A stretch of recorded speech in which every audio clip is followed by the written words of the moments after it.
আজকে আপনাদের সামনে বাংলাদেশ বিশ্বকাপের একাদশ নিয়ে 15 সদস্যের দল স্কোয়াড নিয়ে আলোচনা করব। যে বাংলাদেশের 15 সদস্যের দল বিশ্বকাপ খেলার জন্য অংশগ্রহণ করবে 15 জন প্লেয়ার, তাদের নিয়ে আলোচনা করব। আর কে কে এই খেলাতে অংশগ্রহণ করতে পারেনি, বিশ্বকাপে কোন কোন প্লেয়ার বাংলাদেশের স্কোয়াডে সামিল হয়নি, তা নিয়েও আলোচনা করা হবে।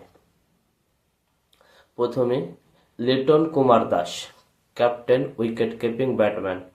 Mohammad Saif Hasan, vice captain, batter allrounder.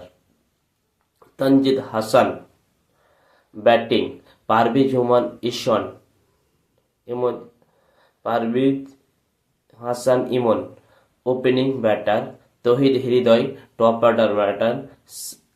Shamim Osman Patwari, allrounder.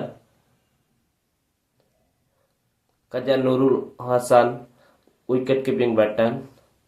Sheikh Mehedi Hasan, spin bowling allrounder. Rishad Hasan, spin bowling allrounder. Nasum Ahmed, allrounder. Mustafizur Rahman, pacer, fast medium bowling. Tanzim Hasan Sakib, pacer, fast medium bowling. Mohammad Saif Hasan, fast medium bowling.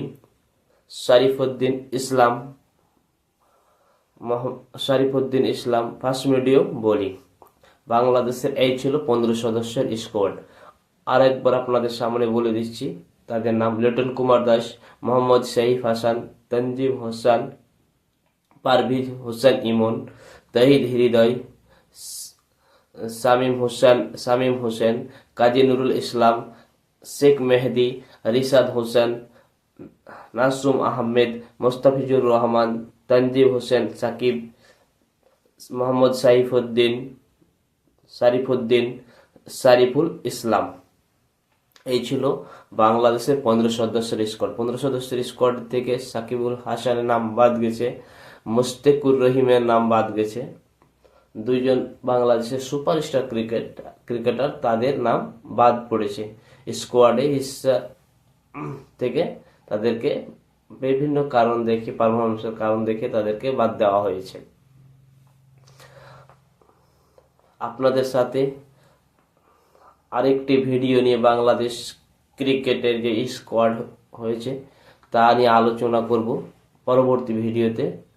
Thank you. আপনারা সবাই ভালো থাকবেন। আমার চ্যানেলটি সবাই মিলে সাবস্ক্রাইব করবেন। পশ্চিমবাংলার লোক, বাংলাদেশের লোক সবাই মিলে আমাকে সাপোর্ট করে আগে বাড়ার চেষ্টা করাবেন। Thank you.